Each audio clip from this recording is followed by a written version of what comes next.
Wow. That week was hell for us. I look back and I think that was probably the worst week of my life because everything was breaking. Growth is just pain. Like, a lot of entrepreneurs might think growth is all fun, but my experience is when you're growing, you are hating your life. I thought this was one of the stupidest ideas we could work on, which is build something like this, give it out as open source, or give it out for free, and then figure out how to make money later. Hey Abhishek, thanks for agreeing to do this. Really excited for the chat. I think it's the first time we're speaking to someone who's building open source, so quite keen to go deeper into this. Thanks, Aviral. Excited to be here and lovely to meet you and talk to you after having read your article. So it's fun to put a face to the author of those. Thank you. Abhishek, so we'll start with the curveball. This is something that we've been trying recently, and I think we've got some very interesting answers. Um, Peter Thiel asked this question: what's one truth that you believe in which other people disagree with you on? Uh, so I can think of many, but related to entrepreneurship, I would say one truth what I believe in is that anything that you're building, it has to be for yourself. It has to be because you wanted to use it, and uh, you shouldn't work on anything which is for the market or because you see a larger opportunity or because you see some potential. At least when you're doing like high growth, fast startups, I do believe the best way to reach them is when you're building something that's only for yourself. And that I think is the genesis of like great products which are unique, very useful, and end up being remarkable and fast growing. I don't know Interesting. if most people disagree with it, but No, I've definitely recommended it to a few people who don't agree with it. So yeah, so my day job is evaluating entrepreneurs, right? So, and partnering with them. One of the questions that we consistently debate internally is, does the founder have a personal connection with the problem? We've seen companies that have scaled where the founder does not have a personal connection with the problem, and we've seen the other. I am a little bit in the camp of the one that you talk about, but there are so many founders who we've invested in or we worked with who've not really or don't really use the product themselves, but they've scaled to a pretty big stage. But as you'd see, even a junior VC is something that we consume ourselves, and I think we believe, at least I believe in your truth, but I don't think everyone does. yeah, I think this truth is even more relevant to entrepreneurs than investors. Right, What I mean by that is, as an investor, you have a portfolio of companies, but as right, an entrepreneur, you just have one. And correct. I've seen way too many people, and I've also made some of these mistakes. I wouldn't say I've not done it before, but I see way too many people spending too many years of their lives working on things that they're not necessarily personally interested in, but they got onto it and they've spent 4 5 years of their lives because they saw a trend, or a friend told them an idea, they read about it on TechCrunch, and they decided to try something out in that space. And years go by, and I feel at the end of it, people just feel a lot more burnt out when things don't go well. But it's also likely that it won't go well because you're not a customer of it. No, makes sense. Awesome. So Rohan, we had spoken to Rohan of Pocket FM, and he talked about his entire journey from scratch. And I just wanted to talk to you about, were there any early signs or signals that you got in your in your journey that you would want to be an entrepreneur, you would want to start a company, or when you started out in college or before college, it wasn't part of the plan at all? Uh, so, uh, so I've been involved in entrepreneurship since college. I went to BITS, and Okay. BITS has a fairly active entrepreneurship club. It was called CEL. and I was part of that club in its third year. So it had just started. It had begun, or rather, I was a part of the club in its fourth year after it had started. So it was still new. People were trying lots of different things, and that's where I got a taste of entrepreneurship, and I understood that it's a great mix of engineering, design, product, business, sales. These are all things that I knew I wanted to try, but I wasn't sure which of these I would be really good at. So Right. doing a startup in college was a great way of doing it. The thing that really formed my experience and convinced me I should do a startup was I did an internship during BITS. It was a 6 month long internship, and it was at a small company which later got acquired by by Bloomberg rather. So I worked at that company as a financial analyst, and I remember so many of my friends were just envious that, oh, how did I get into the investment finance space like so early? And this is like 2007 8, when Right. it was not so common. I Right. did that, and for the 6 months I was hanging out with other people in that space, and I just realized, wow, this is such a boring, dreadful job. I cannot believe that this is what high-paying jobs are like. Hmm. So, and I was hanging out with people who were also not so happy with their jobs. So I had a like a sort of a pre-placement offer from that place. So I knew I didn't have to sit for placement at BITS because I anyway had a bio degree. I knew the only way forward for me was to get a master's degree. I Right. don't think I would have gotten a job through placements, at least nothing interesting. But because of that, I managed to get at that point in time, the highest paying job on campus in that. And I just did not want to join that job. It sounded terribly boring, and I realized maybe I should give entrepreneurship a shot. Because I think when I got that role, it told me that I'm probably not going to have too much trouble getting a job again. It doesn't seem that complicated to go find a job. And this was an internship job that I had hunted down myself. There was Hmm. like it wasn't through the college at all. So I knew I could do that. So that convinced me to give entrepreneurship a shot. Then I had another experience where I was traveling to Denmark and Sweden for a trip in December when I was in college, and uh, I did not know that Danish currency doesn't work in Sweden. So I was going from Copenhagen to a city in Malmo, and both the countries use krona. So I Right. land up in Sweden with almost no money in my debit card and with lot of Danish krona, only to realize none of this stuff is accepted.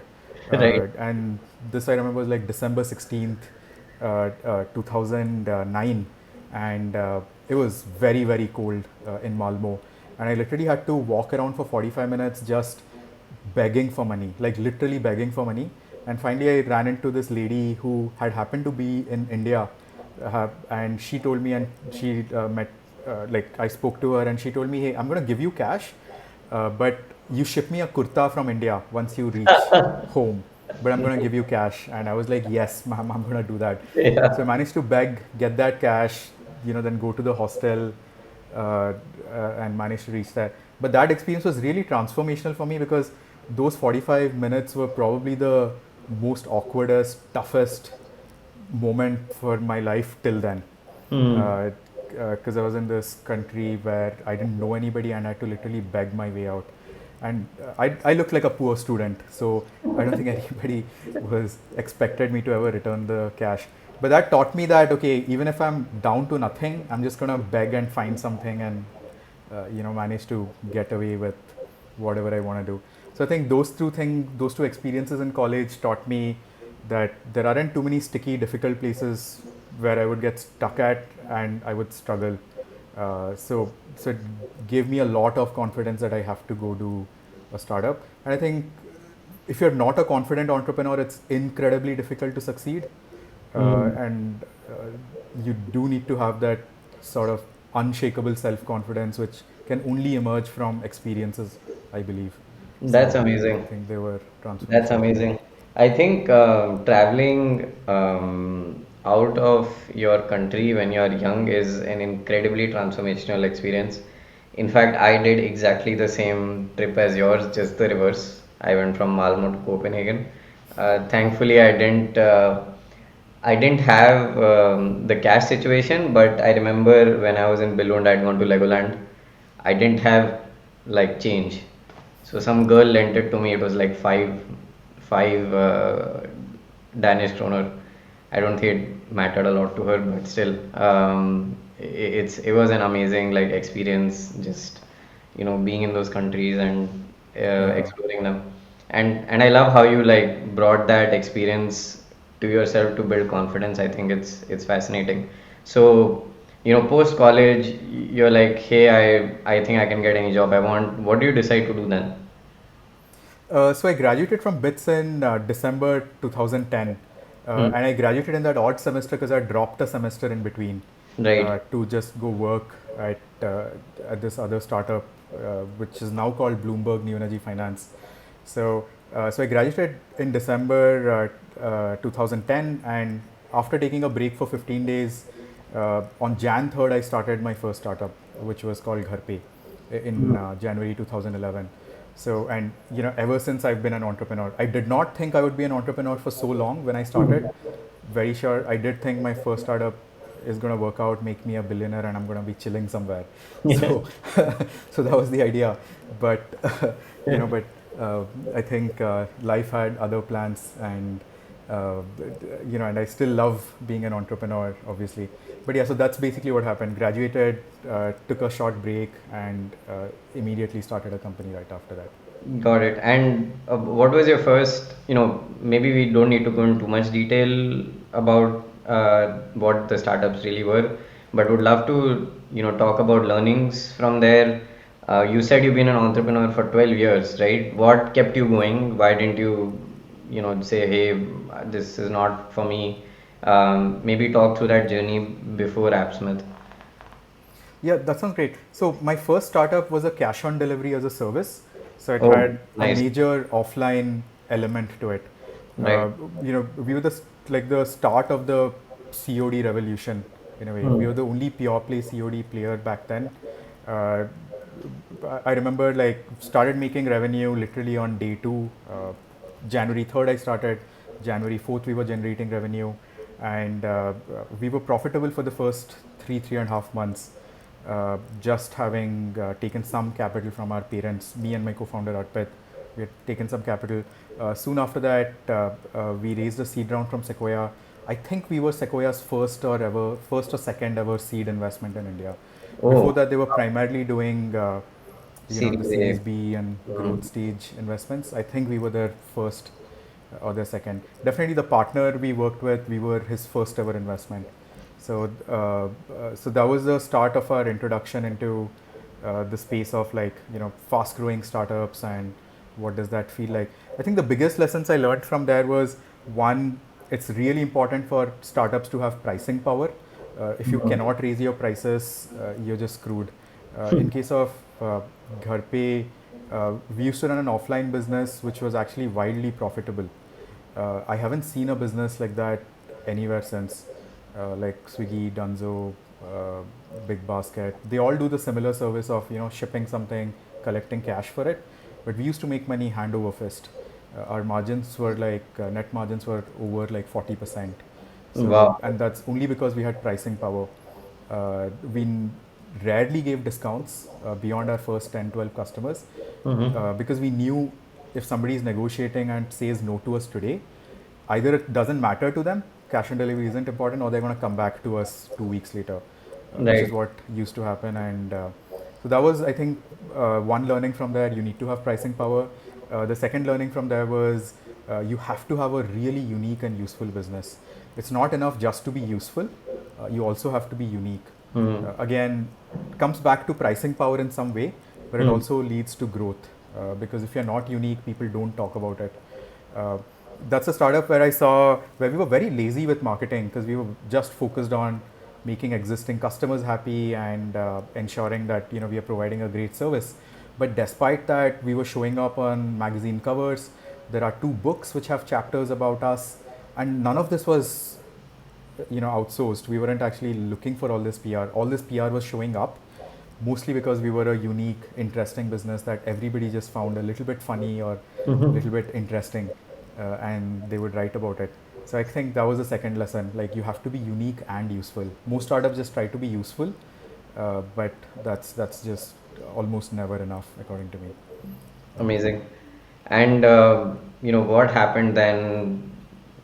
You obviously shut it down, or it got acquired. Yeah. Was So a I problem. think with that startup, I think the third big lesson that I learned as a CEO was you have to manage investor expectations well. I Hmm. think it just was a matter of uh, the fact that I was a new CEO and I didn't know how to run a great business. And Hmm. at some point in time, our investors felt we weren't growing fast enough or we weren't going into adjacent markets that were interesting. And some of the ideas suggested by our investors are all businesses today for sure, like the Dunzo idea or Grofers or Swiggy, which was Right. food delivery, grocery delivery, or on demand delivery of any kinds. Right. We tried really hard to figure out if those businesses will make sense economically, and I just couldn't make the math work.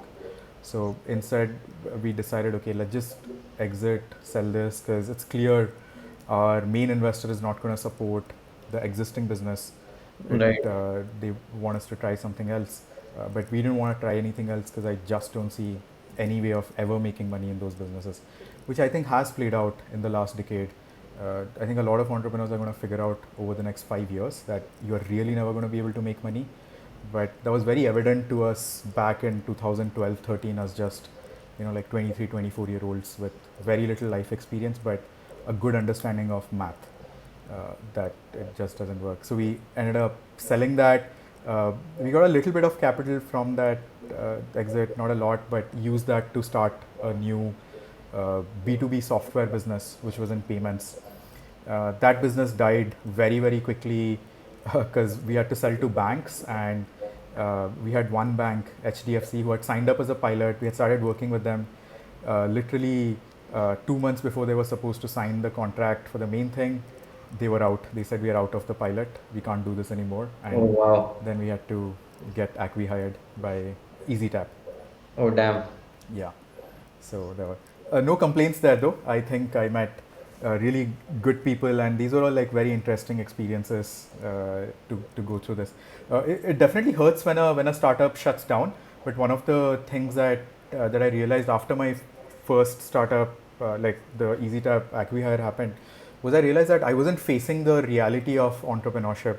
The reality of entrepreneurship is that 90-95% of the businesses will shut down within the first 2 years, and assuming that you're going to be in that 5% is not facing your reality Hmm. and just being delusional. So Right. so as soon as I came to that conclusion that it's math, I have to be in that 5%, and the only way to be in that 5% is to just become more skilled at being an entrepreneur, more skilled at running a business, and not to spend too much time whining about the fact that it didn't work out for you. And so that really helped me just get over those failures. That's amazing. So you like mentally were able to come to terms with that fact, which is quite hard to be honest. And you're like, I want to take as many shots as I can so that the probability of success increases. That's essentially what, that's amazing. And then you did one more startup, I think, called Bicycle. Yes. Yeah. Um, and then AppSmith, like what was the journey then, and how did AppSmith happen? So with Bicycle AI, I think I went into it feeling like a little more confident entrepreneur than my first experience. So with Bicycle AI, in my first startup, I realized that I really love working with engineers and on something that's technically challenging. Even though I'm not an engineer, but I do understand technology and the fundamentals of it fairly well, but well enough to be really interested in it. So with Bicycle AI, the aim was to take advantage of this new AI trend that was happening. So me, Arpit was again my co-founder there, and there was a third co-founder who had been working on AI for like 5-6 years, ever since he graduated, rather ever since he had been at BITS, he had been working on AI and just tinkering with it. So three of us got together because we thought there is some future in automating some aspects of repetitive work that people do. Like that was literally sort of our thesis, which is, looking back, it sounds really stupid, but the idea was, hey, AI is gonna automate something. Let's go Mhm. figure out What what it that is. thing is going to be Right. and make money off that. Like very, very logical and rational way of thinking about it. Uh, uh, but that's the way we started it, and we realized customer support is a place where we can automate conversations. So we created a customer support bot which would act like a assistant to people who are replying to customer support messages. Uh, Back then, we were very sure that AI will not be able to reply everything on its own, but we knew that AI could support a agent that's trying to reply with accuracy and trying to do all of that fast. So we had a Chrome extension that would work on Intercom, Freshdesk, Zendesk, and help you draft and craft those emails and reply to customers very quickly. The way it helped them reply quickly was by showing them a bunch of pre-crafted uh, messages and emails that they could then choose and click on, and that would then just show up inside the customer's inbox. So it was like an assistant to customer support agents. So with that business, we scaled to about $8,000 of monthly revenue, 7 paying customers. The biggest problem with that business was the technology was terrible. It was so unreliable that we would see usage just drop after a while. People would be excited by the potential of it because it's such a cool idea. And today we use reply assistants inside Gmail, for example. It was just as cool as that, but it just wasn't successful at being reliable. And so we ended up spending 2.5 years on it.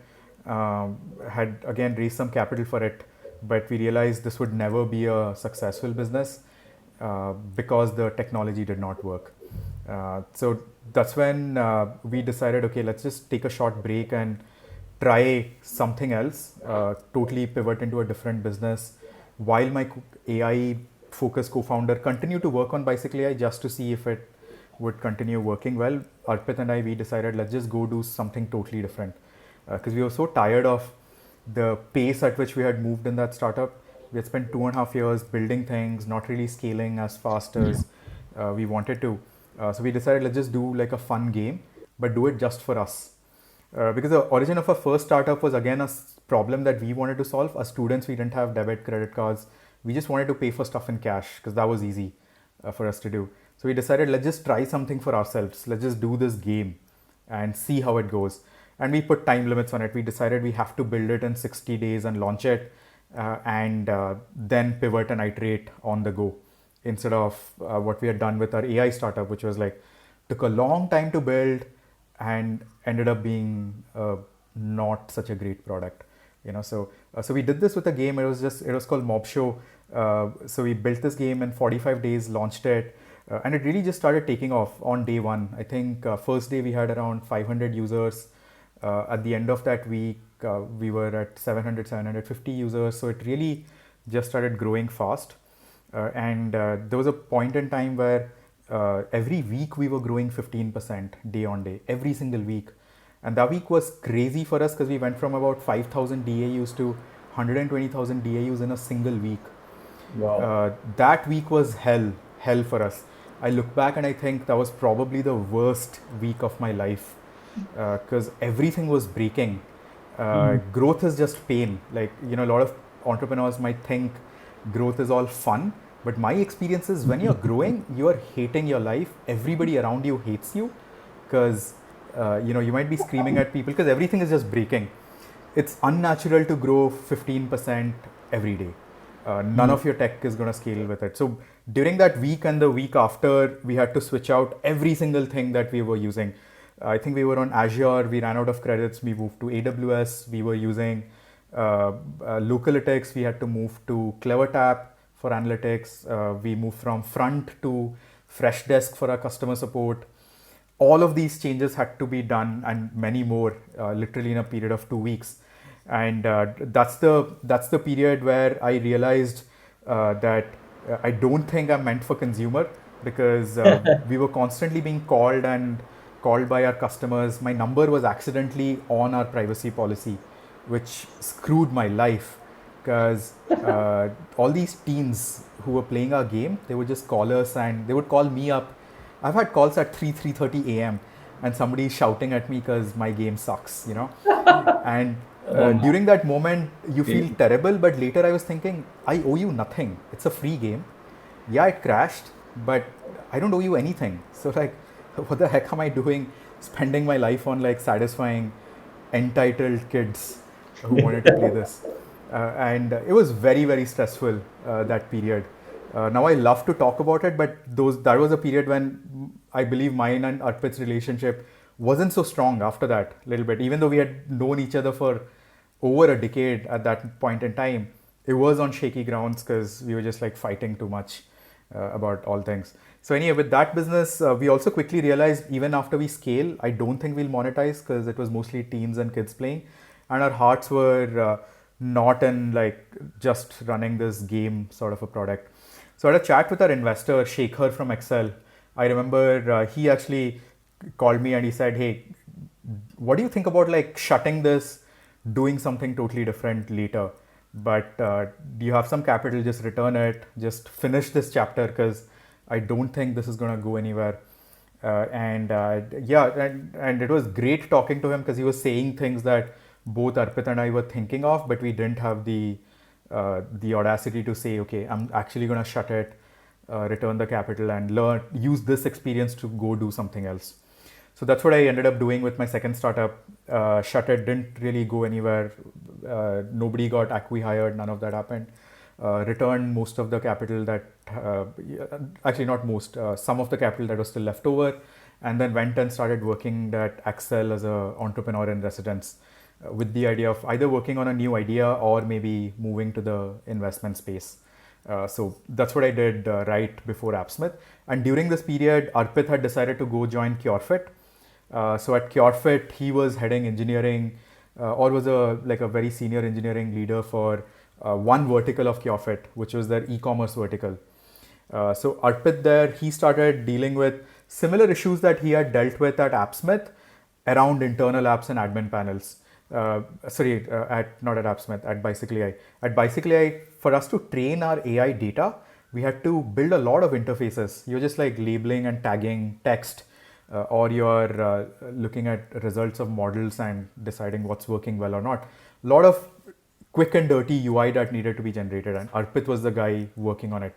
And Arpit hates dealing with HTML, CSS, but he knew he was the only person who would do it because nobody else wanted to do it. So he was the guy who would work on the backend as well as the front end interfaces. And everybody would then complain about how ugly those interfaces are, how nothing looks good on that, contrast is terrible, the positioning alignment is horrible. So he just hates dealing with it, and he did that at Bicycle AI, he did that for the game, and he was doing that exact same thing again at CureFit. So that period was when he was like, fuck this, I'm gonna do something about it. Why am I always having to build this UI?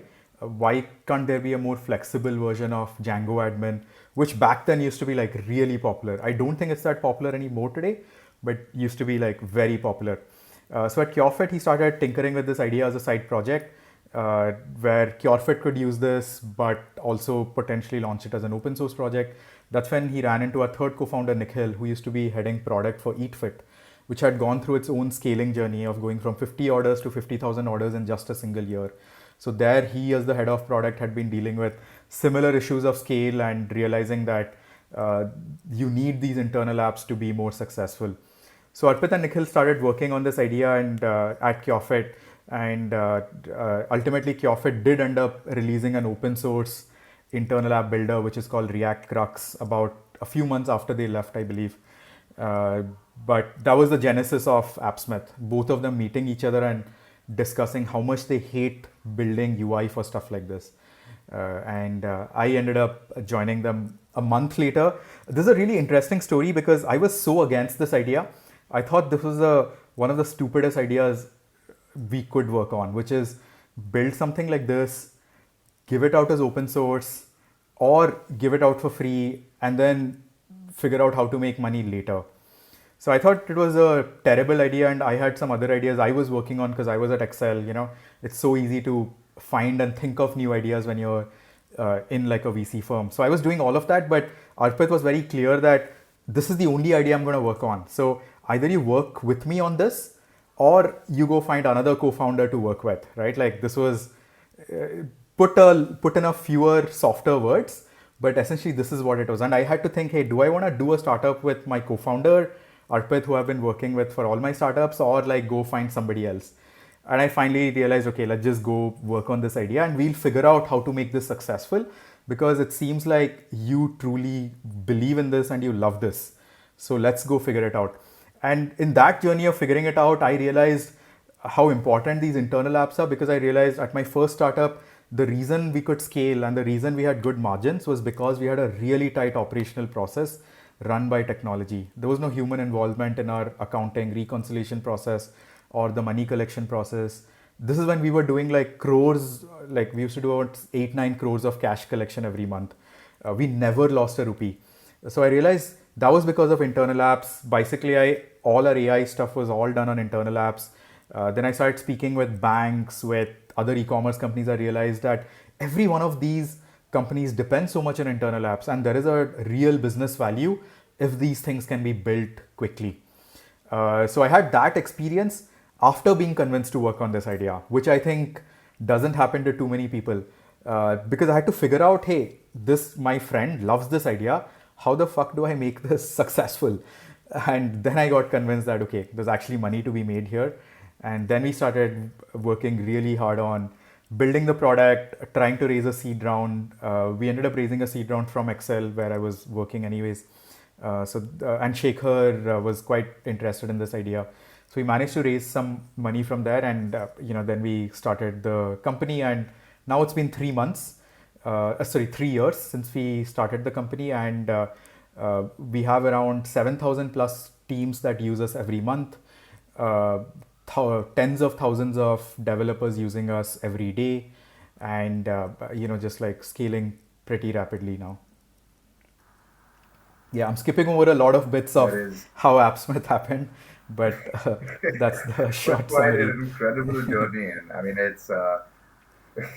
I guess before we jump into our topic for this week for our listeners, which is building an open source community, and get into the details of how you actually build that out and the journey of AppSmith itself, I just wanted to say quickly, I sort of had a somewhat similar experience. I mean, on a much shorter time scale, and we nearly didn't do nearly as well, but did a SaaS startup with a friend of mine from business school, and realized nobody really wanted to pay for it. We built something that people didn't need, which happens to a lot of people. And then we did the same thing where like 1 month after we wanted to do something totally different, we built a game and shut down pretty quickly. Yeah. It was a stock trading game, and Nice. we had kids messaging us at all hours of the night, so I can totally relate to that. Yeah. Teens can be But yeah, quite coming painful back to customers. our yes, and right now as well as the GoDaddy customer service. So I mean, it's painful customers seems to be what I've been dealing with. The customers in general. Yeah. But anyways, getting back to our topic. So you've gone over the problem. Can you explain for our listeners what exactly AppSmith does? I mean, we've spoken a bit about it, but if you can Yeah. just anchor our listeners on what the product is. Sure. So AppSmith is a open source project which helps developers build UI that talks to any database very quickly. So these are, in the engineering parlance, these are known as CRUD applications. But in the business parlance, they might be known as admin panels, internal dashboards, internal apps, etc. These are apps that could be used by customer support team to, for example, look up data for your customers.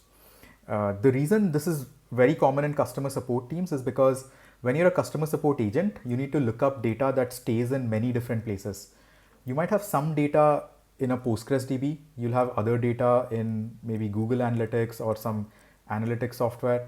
Then you'll have other data could be in Shopify, let's say like transaction data that's in Shopify or in Stripe. These are not in the same database. So when you need to build something for customer support, you need to build an app that talks to multiple different data sources. So AppSmith makes doing that very easy. It's a drag and drop UI builder, and then there are a bunch of ready integrations to multiple databases or any API. So anywhere where your data lives, you can then bring that into AppSmith and just create UI on top of it.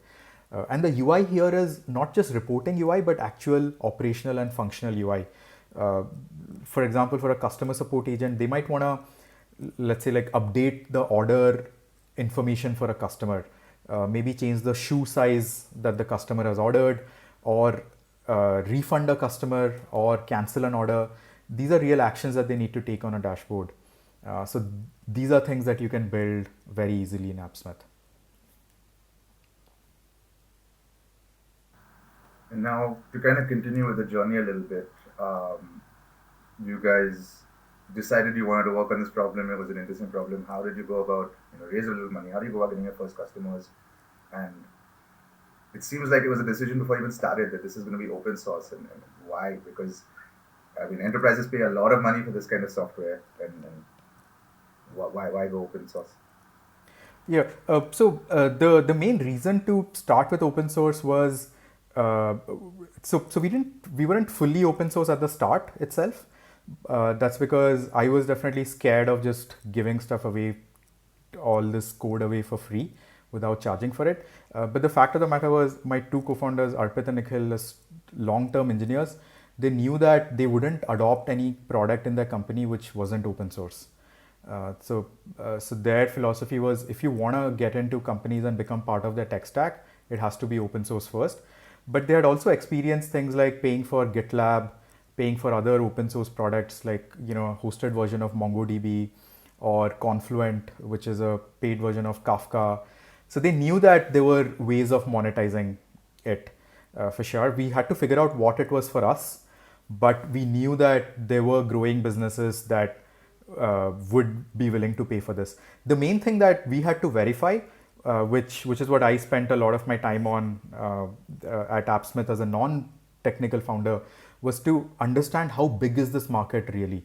If your market is really big, then you can afford to give away lots of things for free and hope to monetize 5 to 7% of your user base and still be a very large business. But if you're playing in a really small market, you can't do that.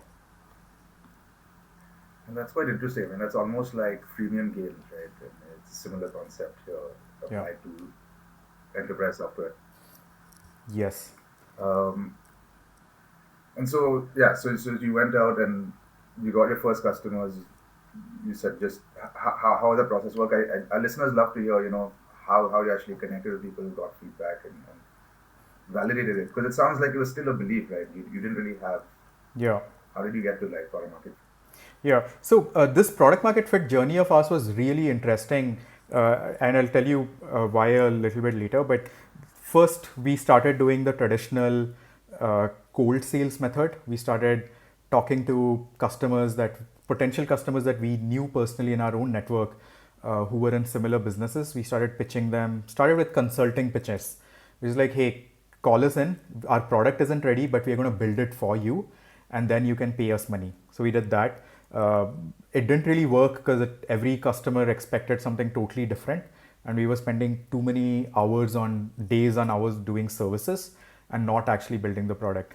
So we tried that for a little bit, quickly stopped working on it. After that, once we had an early prototype of a product ready, we again started pitching it to many people. We had a basic website ready, but we were mostly doing cold sales, calling people up or talking to warm introductions and convincing them to use the product. The problem was they didn't want to use the product. The product sucked. It wasn't so good. And they would say yes on the phone. They would say yes to actually trying it out, but they would go cold after a few weeks because the product wasn't great. But you think, at that point they were saying yes, so that probably indicates that there was a pain, but you weren't solving their pain, right? Yeah, so there was a pain, and our product wasn't meeting the expectations that they had. It wasn't doing what they wanted it to do in a good way. So that was a problem. So what ended up happening was we went through the cycle of actually trying to pitch this prototype MVP of a product to multiple people. They would try it out, then leave. And that was really frustrating because nearly an entire year went by doing all of this, where we were building, but nobody interested in actually being a serious user of it. So this thing that I think a lot of entrepreneurs try today, which is like co-designing with a customer and building with a customer, we tried really hard to do that. It did not work for us. So Not to ultimately, sell a tool, right? It's a yeah, I think that I'm sorry, probably go was ahead, it. please. So I'll tell you how we ended up actually getting product market fit. A product market fit came when soon after we decided let's just go launch it online. Let's write a blog post about it, tweet about this, and then see where it goes. So my co-founder Arpit, he wrote a blog post about it on a platform called Dev.to, announcing that AppSmith is now live. People can start using it without talking to us, and it just took off after that. Anybody who believed in that problem started gravitating towards this idea. We didn't have to go hunt for those people. In our first week, we had users from 30 plus countries. And before that, we had spent a whole Wow. year trying to convince, just people in Bangalore, like in Koramangala, Indiranagar, to use us, and they would not use it. And here, I was shocked that we had people from 30 countries using us in the first week. And sometimes we would get on calls with them And and these tell were them, individuals? these were I'm sorry, mostly just want to understand. These individuals, were like mostly individuals or individuals. Yeah. okay. Mostly like small individuals, some consultants, like, dev shops and dev consultants, but mostly individuals. Got it. Individuals who were doing something for their side business or something for their main small business. I don't think there were anybody from large companies or even like famous startups who Okay. adopted us. Yeah. But the interesting thing Yeah. was they were okay with the bugginess of the product. When we would apologize to them, they would be like, "That's completely fine. I really like it. It's okay. I know it'll improve." That was a completely different shift from what was happening to us with these other cold calls, where even before they've used the product, they had expectations from us. They would expect us to do 10 things before they started using us. Right? And that was a crazy experience for us because after that, I have never sent a cold email in the last 2 years for AppSmith. I have never sent a cold email. I'm done with doing cold emails. I'm only very, very focused on finding people who truly connect and believe in the problem and are just willing to use it and try it out. I gave up on cold sales. I'm definitely going to try it again in a year or two, but as of today, I just stopped doing cold emails after that blog post. I only started talking to users who had bought into the problem, who believed that this product is useful for them. I didn't have to go convince them that this is useful for them. Like at AppSmith, so we've started generating revenue a couple of months ago. We don't even do product demos today. I've never gotten on a call to show somebody, hey, this is how AppSmith works. We get on calls to explain to people how a pricing model works and what is in our enterprise edition and how does support and all of those other things work. But I don't remember doing calls recently where I had to explain somebody, hey, this is how AppSmith works. Because again, we are just very, very focused on only working with people who already like our open source product, who connect with the problem and have already adopted it. And we try our best to refine our message and to simplify our message so that more people understand it and adopt it. But we don't do growth or we don't do outbound anything like that. So that's again something that I've tried, which is very different from what I'd done in my previous startups. And it seems to have worked for us so far. No, that's quite the insight actually, and want to dive into the monetization piece a bit more. So understand that there's the free version, and then you're charging if it's hosted. Is that how it works? And how did you kind of land on it, and how has it changed in the last 2 years? Yeah. So just one caveat with open source, you have to get product market fit twice. First for your free open source product, and second for whatever you are charging. That's why I think open source companies just take a little longer to grow faster. So with that caveat, the main point is we had to figure out what will people pay for. We knew what people wanted to use in our free product, which were mostly developers.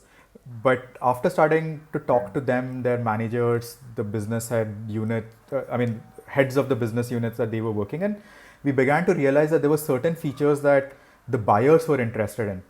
And so the way AppSmith monetizes is it really is three ways. One, you pay for support, which we don't do so much today, but we do have a few paying customers who pay us only for support on open source. Second is we have a enterprise/business edition, which doesn't have an open source license, which is actually proprietary, but uses the core open source framework at the center. So if you ever want to shift from enterprise to open source or open source to enterprise, it's very easy for you to do that. You don't have lock-in because of that. So you build some additional features for these proprietary customers. Yes, for That's these on top of it. proprietary customers, and these features are generally aimed at Which the is buyer. interesting. Yeah.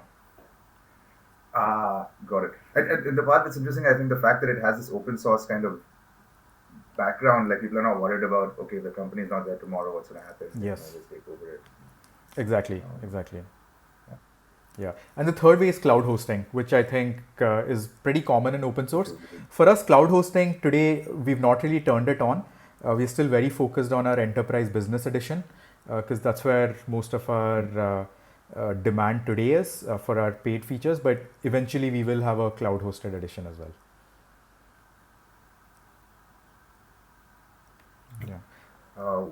Yeah. I mean, it's a great overview. And, I want to take a step back and talk a bit about the industry. SaaS in India has grown. And I mean, we've heard a lot of things. And I think one of the things that we've heard from a lot of SaaS founders is that Indians don't like to pay for software. I mean, but of course that's changing, right? Like, and that was true a few years ago. I think it's changing more and more.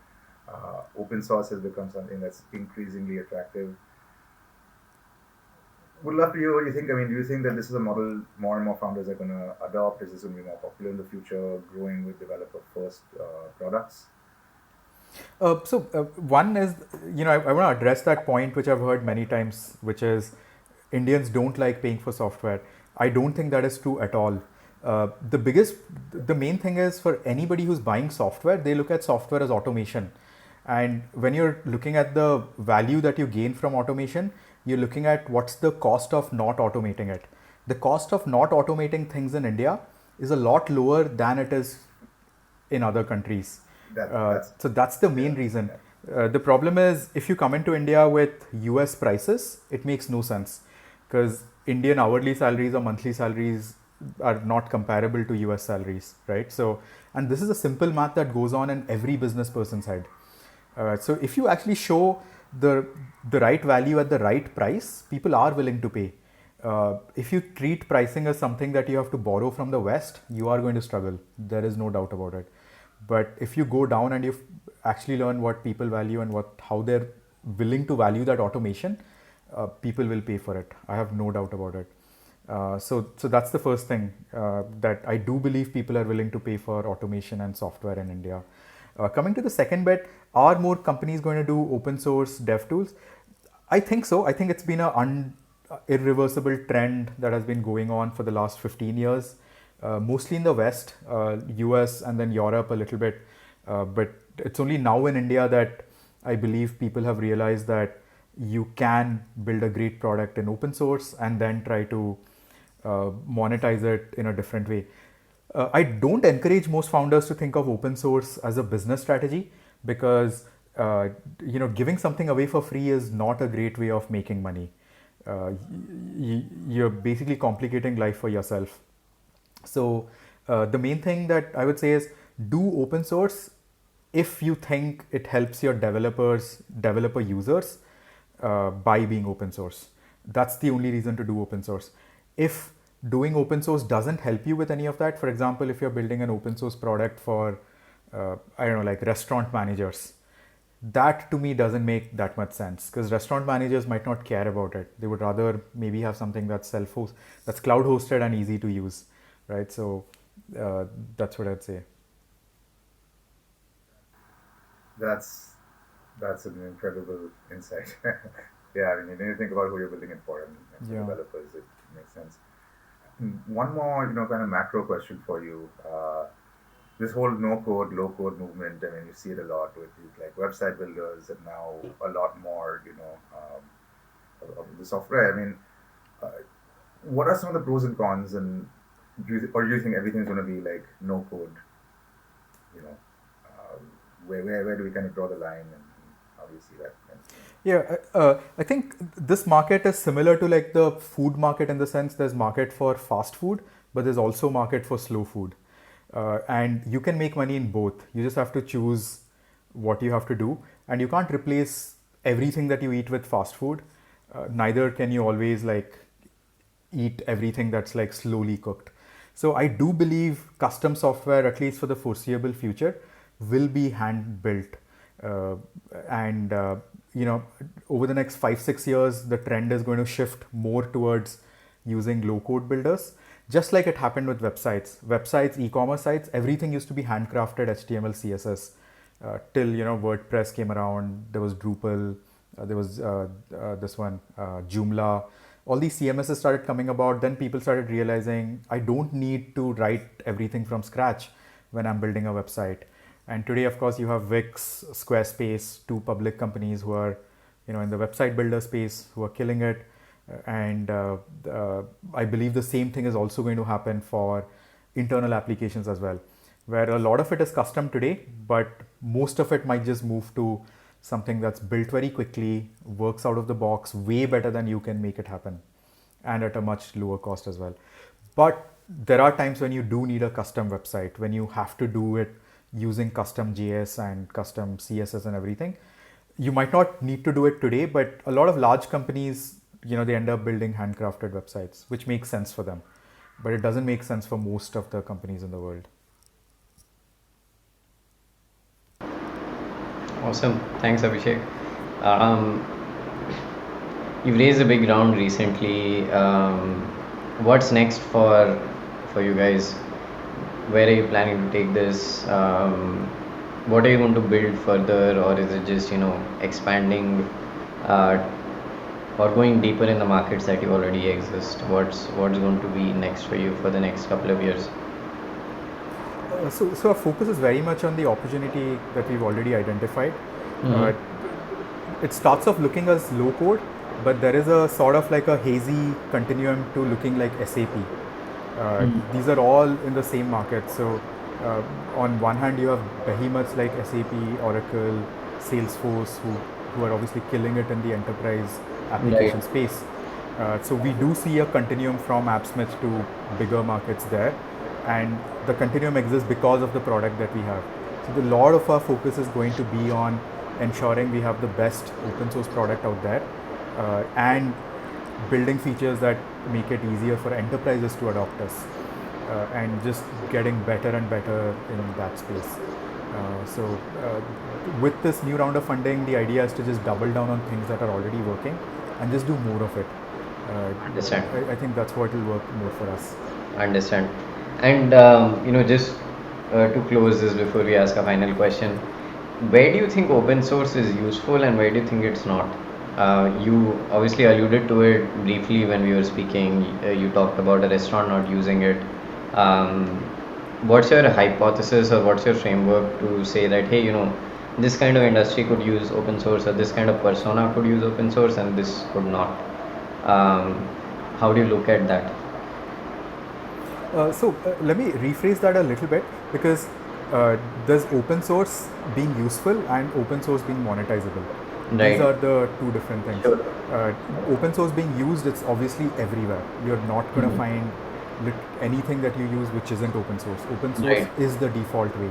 Proprietary is the is the unnatural way of doing it. So anywhere there is software, there's going to be open source. When it comes to monetization, for open source, you need to be talking to people who are willing to see the value of choosing an open source product versus choosing something where the license is something totally different. Right. And that the only way to find out is by spending time with that user base. For example, I've seen there are some testing frameworks which succeeded without being open source. It actually worked for them, because QAs are not necessarily developers. At the same time, there are testing frameworks which are open source and succeeding because developers use them. Cypress is an example. Developers write unit tests and test cases there, so it works for them. Another example is Postman. I don't think a lot of people know that Postman actually used to be open source when they started. Yeah, it used to be, correct. But they flipped, and nobody cared, because it's, even though developers use it, they don't care, because for something like Postman, it just needs to be on their laptop or on the web. They don't need it to be self-hosted on some server somewhere, so they didn't care about it, and it was okay for Postman to do it. Versus for something like Hasura or for something like AppSmith, if we weren't open source, I just don't see how we would have permeated and reached so many different organizations. Understood. That would have been impossible for us. Awesome. Well, that was very helpful. To close it out, our final question: what's one piece of unfiltered feedback you've received in your journey? You've only been an entrepreneur, so in your journey as a founder, that really changed the way you looked at things, and brutal, honest feedback would be appreciated. I think the one feedback which I got from an ex-employee of mine, the best brutal feedback I get are from employees. Okay. So I just love it when there are employees who understand that the only way founders can improve is when they give feedback, and not to assume that founders are already aware of what's going wrong and they're going to figure it out. Versus like I've worked with so many brilliant employees who would tell me on my face what I need to know so that I can improve. Right. So I had this one employee who basically told me that, Abhishek, you change your mind too often, and that really Okay. sucks for everybody around you.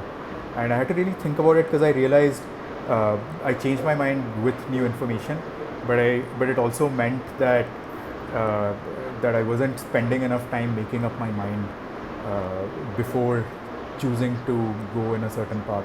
So that had a huge impact on me, and I think that's one of the reasons that AppSmith things have been a lot more stable, is because I spend a lot of time making up my mind, but once I make up my mind, you can't shake me off it. That's really difficult. That's awesome. So, yeah. Awesome. Abhishek, thanks a lot for doing this. Loved the conversation, learned a lot.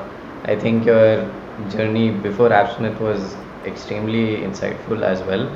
I think a lot of nuggets of insights for future founders as well as people who are looking to join the ecosystem. So thank you for sharing so openly. My pleasure. Thank you, Aviral. Thank you, Mazin.